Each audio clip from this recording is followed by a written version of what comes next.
दोस्तों आज मैं एक्सप्लेन करने वाला हूँ डून मूवी को, जो सन 2021 में रिलीज हुई थी। तो सबसे पहले मैं आपको बता दूं कि डून है क्या। डून एक रेगिस्तानी प्लेनेट का नाम है, जिसे उस यूनिवर्स में अराकिस नाम से बुलाया जाता है। ये प्लेनेट एकमात्र ऐसा प्लेनेट है जहाँ स्पाइस नाम का ईंधन और ड्रग्स के अनेक भंडार हैं। स्पाइस एक ऐसा पदार्थ है कि जिसे अगर आप ईंधन के रूप में इस्तेमाल करोगे तो आप लाइट स्पीड से ट्रेवल कर सकते हो, और अगर ड्रग्स के रूप में इसका इस्तेमाल करोगे तो आपके अंदर सुपर पावर्स आ जाएंगी। और इसका इस्तेमाल करने से वहाँ के लोगों की आंखें नीली हो चुकी हैं, और वहाँ के लोग इसका इस्तेमाल न्यूक्लियर वेपन बनाने में भी करते हैं। दोस्तों स्टोरी में आगे बढ़ने से पहले आपसे एक छोटी सी रिक्वेस्ट है कि अगर अभी तक आपने हमारे चैनल को सब्सक्राइब नहीं किया है, प्लीज हमारे चैनल को सब्सक्राइब कर लीजिए, ताकि आगे भी आपको हमारे वीडियोस की नोटिफिकेशन मिलती रहे। So let's explain this movie. इस मूवी में हमारे फ्यूचर से ही बहुत आगे की कहानी बताई गई है, जहाँ इंसान ने बहुत तरक्की कर ली है और वह अलग अलग प्लेनेट पर जाकर बसने लगा है। इन प्लेनेट पर अलग अलग राजघराने रहते हैं, जो कि एक एम्परर की तरह इन पर रूल करते हैं, और इनमें से सबसे बड़ा है कोरिनो एम्पायर। इसके सम्राट के पास एक बहुत ही शक्तिशाली आर्मी है, इसका मुकाबला कोई नहीं कर सकता। अराकिस के लोग, जिन्हें फ्रेमन भी कहा जाता है, स्पाइस को बहुत ही पवित्र पदार्थ मानते हैं, और इसके रेगुलर यूज की वजह से वहाँ के लोगों की आंखें नीली हो चुकी हैं। अब हमें चैनी नाम की एक फ्रेमन लड़की बताती है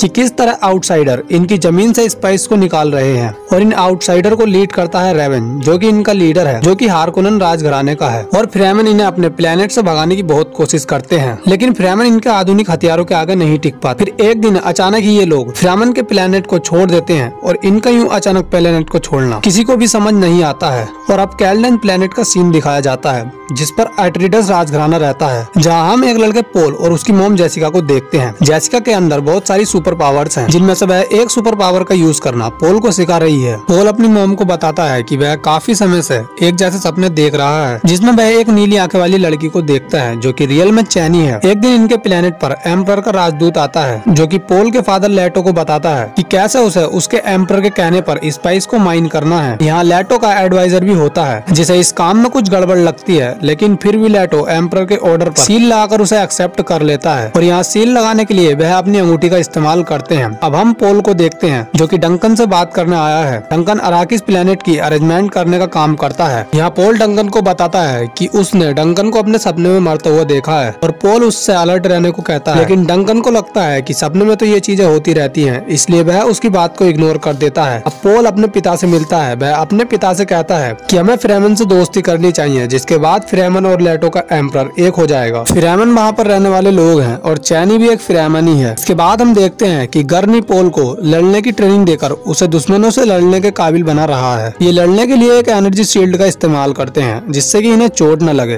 पोल के फादर की युद्ध रणनीति के शिक्षक गर्नी ही थे, इसलिए पोल भी गर्नी से ही युद्ध की ट्रेनिंग लेता है। इसके बाद सीन शिफ्ट होता है जेडी प्राइम नाम के प्लेनेट पर, जिस पर हार्कोनन रूल करते हैं। यहाँ हम रेवन को देखते हैं, जो कि पोल के पिता को अराकिस मिलने से बहुत गुस्सा होता है। रेवन का लीडर उसे समझाता है कि ये सब हमारे फायदे के लिए ही हो रहा है। इसके बाद हम पोल और उसकी मॉम जेसिका को देखते हैं। जेसिका उसे अपने साथ चलने को कहती है। पोल जेसिका के साथ जाने लगता है। फिर जेसिका पोल को हिलन के पास छोड़कर चली जाती है, और हमें पता चलता है कि हिलन को किसी तरह पोल के सपने के बारे में पता चल गया है, और इसलिए वह पोल का टेस्ट लेने यहाँ आई है, क्योंकि उसे लगता है कि पोल ही वह मसीहा है जिसके बारे में पूरा यूनिवर्स बात कर रहा है, और शायद इसीलिए पोल को ऐसे सपने आते हैं। अब हिलन वहाँ से जाने लगती है, और जाते वक्त हिलन जेसिका को बताती है कि अगर पोल का लोगों का मसीहा होने वाली बात सच हुई तो पोल पर बहुत समस्याएं आने वाली हैं, और ये कहकर वह वहाँ से चली जाती है। जेसिका पीछे मुड़कर देखती है तो उसे पता चलता है कि पोल ने उनकी सारी बातें सुन ली हैं। तब जेसिका पोल को बताती है कि किस तरह ये मसीहा इस यूनिवर्स के दुश्मनों को खत्म करके इसे दुश्मनों से आजाद कर सकता है। इसके बाद हम देखते हैं कि ये लोग अराकिस जाने की तैयारी कर रहे हैं। वहाँ के सभी लोग पोल को मसीहा समझकर उसे देखने आए हैं। पोल भी यह देखकर हैरान हो जाता है। जेसिका को लगता है कि पोल की यह खबर लोगों तक हिलन नहीं पहुँचाई है। जल्द ही ये लोग एक नई सिटी में पहुँच जाते हैं, जहाँ हम देखते हैं कि लेटो अपने साथी से स्पाइस की माइनिंग को दोबारा शुरू करने का ऑर्डर देता है। यहाँ पोल को पता चलता है कि इस रेगिस्तानी प्लेनेट यानी अराकिस पर बहुत बड़े सैंड बॉम्ब्स भी रहते हैं, जो कि ध्वनि सुनकर उनकी तरफ अट्रैक्ट होते हैं, और बड़ी से बड़ी चीजों को भी पूरा निगल जाते हैं। फ्रेमन सैंड बॉम्ब से बचने के लिए एक ऐसे पैटर्न में चलते हैं जिससे रेगिस्तान का नेचुरल साउंड निकलता है, और सैंड बॉम्ब्स भी इस साउंड की ओर अट्रैक्ट नहीं होते। आगे हम देखते हैं कि कोई पोल को हंटर बक्स से अटैक करके मारने की कोशिश करता है, और जांच करने पर पता चलता है कि ये हार्कोनन का आदमी है, जिसे इन्होंने बहुत पहले ही मारकर दीवार में चिनवा दिया था। हार्कोनन वही लोग थे जो पहले यहाँ इलीगल तरीके से स्पाइस की माइनिंग किया करते थे। पोल पर अटैक होने की वजह से लेटो अपने सेनापति पर बहुत गुस्सा होता है और उससे पोल पर अटैक करने वाले दुश्मनों को ढूंढने को कहता है।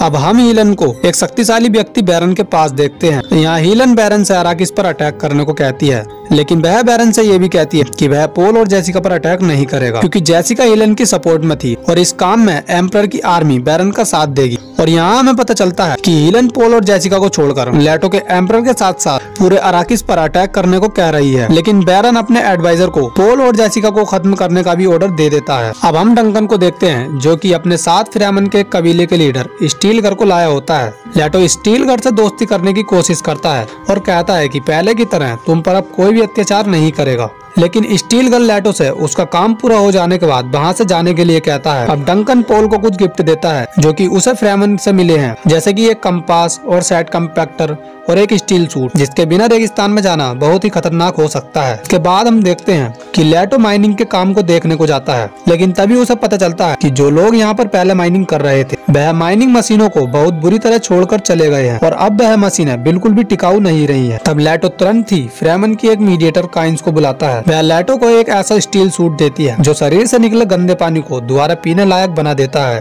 क्योंकि इस प्लेनेट पर पानी की बहुत कमी है, इसलिए ये लोग अपने पसीने को भी स्टील सूट से फ्रेश वाटर बनाकर पी लेते हैं। अब ये लोग रेगिस्तान में एक माइनिंग मशीन को देखते हैं। काइंस उन्हें आसमान में उड़ रहे ड्रोन के बारे में बताती है कि ये ड्रोन रेगिस्तान में बॉम्ब्स की निगरानी करते हैं ताकि ये लोग मुसीबत पड़ने पर अपनी मशीन को निकाल सकें। ये ड्रोन निगरानी कर रहे होते हैं तभी उन्हें एक बॉम्ब दिखाई देता है जो कि सीधा स्पाइस की माइनिंग करने वाली मशीन की तरफ आगे बढ़ रहा था। तो तुरंत उस मशीन को ले जाने के लिए एक कैरी मशीन को बुलाते हैं, लेकिन उस मशीन का एक एंकर खराब होता है और वह उस मशीन को नहीं उठा पाता। तब लेटो उस मशीन में बैठे सभी लोगों को अपने हेलीकॉप्टर से ले जाने के लिए हेलीकॉप्टर को मशीन के पास ले जाता है। ये सभी लोगों को हेलीकॉप्टर में बैठा लेते हैं, लेकिन तभी पोल को कुछ विजन आने लगते हैं और वह चल नहीं पाता। तब गर्नी उसे हेलीकॉप्टर में बैठाकर बचा लेता है और हम रेगिस्तान में एक बॉम्ब्स को देखते हैं जो कि माइनिंग मशीन को पूरा निगल जाता है। अब लेटो काइंस पर गुस्सा होते हुए कहता है कि अगर जल्द ही उन्होंने स्पाइस की प्रोटेक्शन की व्यवस्था नहीं की तो उन्हें काफी प्रॉब्लम आ सकती है। तब काइंस उससे कहती है कि मैं इसमें तुम्हारी कोई हेल्प नहीं कर सकती। दूसरी तरफ पोल अपनी मदर को बताता है कि उसने फिर से अपनी विजन में एक ब्लू आंखें वाली लड़की को देखा है जो कि उसे मारने की कोशिश कर रही थी और उसे वहाँ एक क्रिस्नाइफ भी दिखा जिसे फ्रेमन एक पवित्र हथियार मानते हैं। और उसने अपनी मॉम के हाथ में एक छोटी बच्ची को भी देखा जो कि उसकी सिस्टर थी। अगले सीन में हम देखते हैं कि हीलन के कहने पर एम्परर बैरन को अपनी आर्मी देते हैं और बैरन उस आर्मी को लेकर अराकिस पर अटैक करने के लिए निकल जाता है। अब डॉक्टर लेटो को कुछ दवाइयाँ देता है जिससे लेटो को अच्छी तरह से नींद आ सके। लेटो सो जाता है, लेकिन जब उसकी आंख खुलती है तो वो एक लेडी को देखता है जो कि घायल थी। इससे पहले कि वह कोई एक्शन लेता, एक सुई उसकी शील्ड को तोड़कर उसे बेहोश करने लगती है। तब लेटो समझ जाता है कि ये सारा काम उस डॉक्टर का है जो अपनी वाइफ को बैरन से छुड़ाने के लिए उसके साथ हो गया है। वह डॉक्टर लेटो की वह रिंग निकाल लेता है जिससे वह सील लगाता था और डॉक्टर लेटो से उस रिंग को पोल तक पहुंचाने का वादा करता है। इसके साथ ही डॉक्टर लेटो को एक नकली दांत देता है जिसमें जहरीली गैस भरी होती है और उससे कहता है कि जब बैरन तुम्हारे पास आए तब तुम इस दांत को तोड़ देना। और वह नकली दांत लेटो के मुंह में लगा देता है। उधर बैरन लेटो के एम्परर पर अटैक कर देता है, लेकिन लेटो के आदमी एम्परर की आर्मी के सामने नहीं टिक पाते। डंकन बैरन की आर्मी से लड़ते हुए पोल को बचाने के लिए जाता है, लेकिन पोल वहाँ नहीं होता है और हमें पता चलता है कि बैरन के आदमी उसे और उसकी मॉम को हेलीकॉप्टर से लेकर बॉम्ब्स के पास फेंकने जा रहे हैं। जेसिका अपनी सुपर पावर से उन्हें कंट्रोल में कर लेती है और वह आपस में लड़ने लगते हैं और जेसिका और पोल किसी तरह बचकर हेलीकॉप्टर से बाहर आ जाते हैं और वह देखते हैं कि बैरन के लोगों ने पूरी सिटी को तबाह कर दिया है। उधर डॉक्टर बैरन से अपनी वाइफ को छोड़ने के लिए कहता है, लेकिन बैरन उल्टा डॉक्टर को ही मार देता है। फिर बैरन लेटो के पास जाता है, तभी लेटो अपने मुंह में लगे दांत को तोड़कर जहरीली गैस बाहर निकाल देता है और बैरन के साथ साथ उसके कुछ आदमी भी उस जहरीली गैस से मर जाते हैं। लेकिन जब कुछ लोग उस रूम से जहरीली गैस को बाहर निकालने आते हैं तब वह बैरन को ऊपर दीवार पर चढ़ा हुआ देखते हैं, यानी कि बैरन अभी भी जिंदा है। दूसरी तरफ पोल को रेगिस्तान में उसके पिता का बैग मिलता है जिसमें उसके पिता की अंगूठी होती है। अंगूठी को देखकर पोल समझ जाता है कि उसके पिता अब मारे जा चुके हैं। फिर उसे एक विजन आता है जिसमें वह उसी नीली आंखें वाली लड़की के साथ मिलकर एम्परर की आर्मी से लड़ रहा है और इस विजन को देखकर पोल समझ जाता है कि शायद फ्यूचर में उनके साथ फिर से युद्ध होने वाला है। अब डंकन उन्हें ढूंढता हुआ उनके पास आ जाता है और पोल को बताता है कि डॉक्टर के बैग में एक ट्रैकिंग डिवाइस लगा था जिसकी मदद से ही मैं तुम तक पहुंच पाया हूं। अब काइंस भी हमारे साथ हो चुकी है। इसके बाद वह काइंस के पास एक टेस्टिंग लैब में जाते हैं जहां काइंस उन्हें बताती है कि इस लैब में प्लेनेट को रहने लायक बनाने के लिए काम चल रहा था, लेकिन स्पाइस की खोज करने के बाद ये लैब बंद हो गई। अब पोल उनसे कहता है कि वह फ्रेमन को ढूंढकर उन्हें अपने साथ मिलाएगा जिससे कि वह साथ मिलकर एम्परर की आर्मी को खत्म कर सकें। और इसके बाद हम देखते हैं कि एम्परर की आर्मी उन्हें ढूंढते हुए उन पर अटैक करने आई है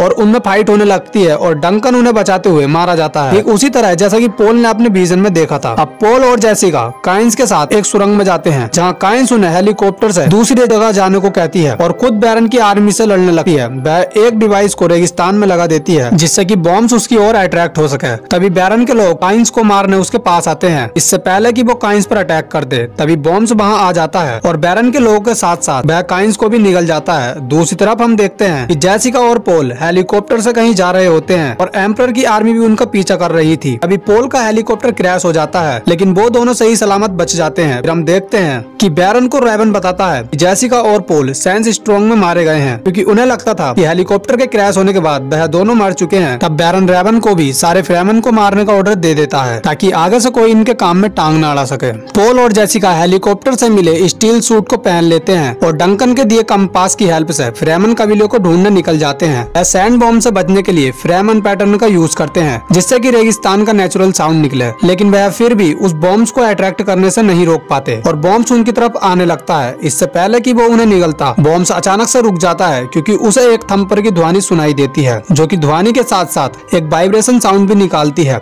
इस ध्वनि को सुनकर बॉम्ब्स वहां से चला जाता है और आगे हम देखते हैं कि कुछ फ्रेमन्स ने इन्हें घेर लिया है और इन्हें पता चलता है कि यह स्टीलगर का कबीला है। फ्रेमन इन्हें बॉम्ब से बचता देख इन्हें अपना मसीहा समझने लगते हैं। यहाँ पहली बार पोल चैनी से मिलता है। स्टीलगर इन्हें अपने साथ ले जाने को कहता है लेकिन स्टीलगर का एक साथी जेमिस को उन पर भरोसा नहीं होता और वह कहता है कि ये उसके थंपर की वजह से जिंदा बचे हैं। अगर पोल सच में एक मसीहा है तो उसे ये साबित करने के लिए मुझे हराना होगा। पोल जेमिस से लड़ने के लिए तैयार हो जाता है। चैनी उसे एक क्रिस नाइफ देती है जैसा कि उसने विजन में देखा था। यहाँ चैनी पोल से कहती है कि तुम जेमिस से नहीं जीत सकते, वो एक बहुत शक्तिशाली योद्धा है। मैं तुम्हें क्रिस नाइफ इसलिए दे रही हूँ ताकि तुम एक योद्धा की मौत मर सको। आगे हम देखते हैं कि पोल जेमिस से लड़ने लगता है और जेमिस को काबू में करके उसे अपनी हार कबूल करने को कहता है, लेकिन तभी स्टीलगर कहता है कि ये लड़ाई तुम दोनों में से किसी एक के मरने पर ही खत्म होगी। तभी पोल की मदर कहती है कि पोल ने आज से पहले किसी की भी जान नहीं ली है। तब पोल समझ जाता है कि उसकी मॉम उसे बदलने को कह रही है और पोल जेमिस को मार देता है। इसके बाद पोल फ्रेमन कबीले को अपने इरादे बताता है कि मैं तुम्हारे साथ मिलकर एम्परर की आर्मी से लड़ना चाहता हूँ। फ्रेमन पोल का साथ देने के लिए तैयार हो जाते हैं और फ्रेमन कबीले की ओर आगे बढ़ने लगते हैं। फिर वो एक फ्रेमन को बॉम्ब्स की सवारी करते हुए देखते हैं। तब पोल चैनी से पूछता है कि ये कैसे संभव है। तब चैनी उससे कहती है कि ये तो सिर्फ शुरुआत है, तुम्हें दिखाने के लिए आगे और भी बहुत कुछ है। और इसी के साथ ये मूवी यहीं खत्म हो जाती है। So thanks for watching guys.